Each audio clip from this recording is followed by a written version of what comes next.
Hello, everybody, and I am doing Choose Life meditation this week, and I have chosen Wednesday, the 4th of May.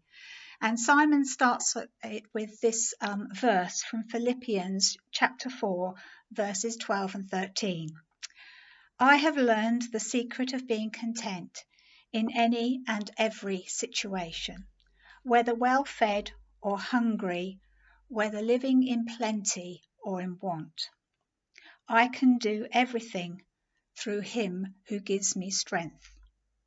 He then goes on to tell a story which I think perhaps we can all identify with, maybe not exactly what he says, but obviously as missions pastor, all my stories come from overseas.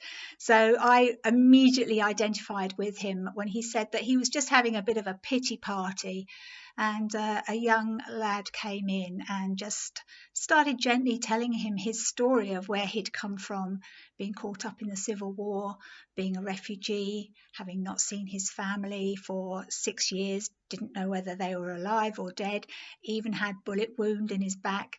A bit traumatic perhaps for us living in the UK. But I do remember a time when I was just having one of those little pity parties. Oh, woe is me. What am I supposed to be doing? God, do you remember me? Are you still there?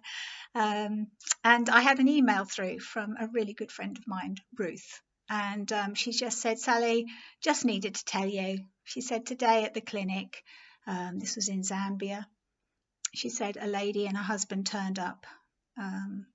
And they brought with them a little baby. It was a new baby, and the baby had accidentally been dropped in a fire, and it had taken them 3 days to walk to the clinic. And she said, Sally, as I took the baby in my arms, it died.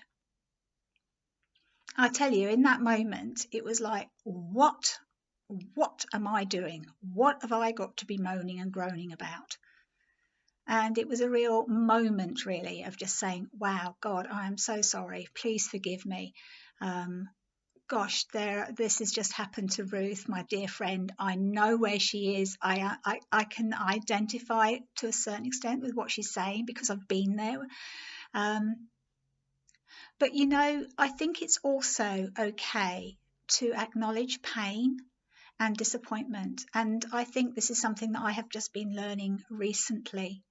Because, I've just been in hospital, and there was one day where it was as though my body decided, it was like, yep, I've had enough of all these drugs that have been pumped into me, and it just rejected everything. And it was not a good day. In fact, it was such a bad day, I genuinely thought I was going to die. Sounds terrible, doesn't it? But I genuinely thought I was actually about to die, and I was thinking, this is not how I thought I would leave.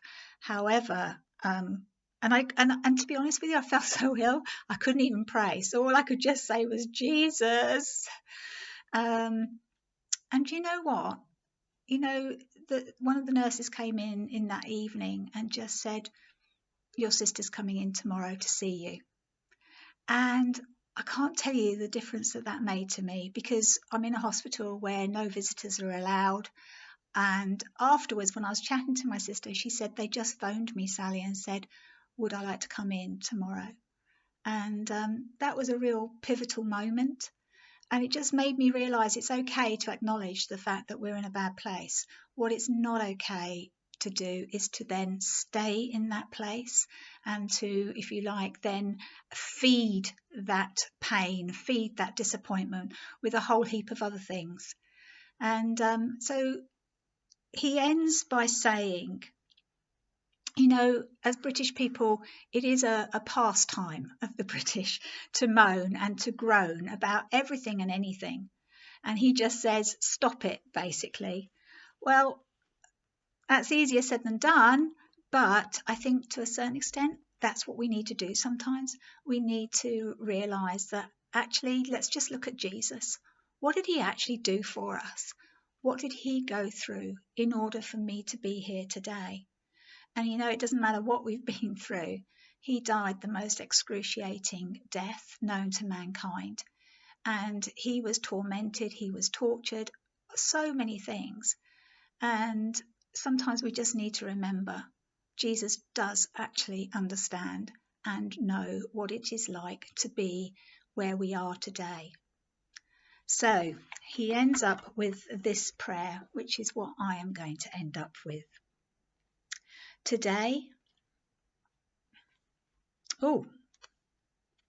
I've written it down. Here we go, sorry. Lord, forgive my moaning and ingratitude.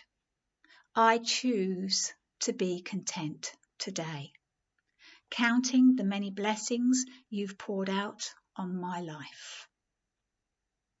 Amen.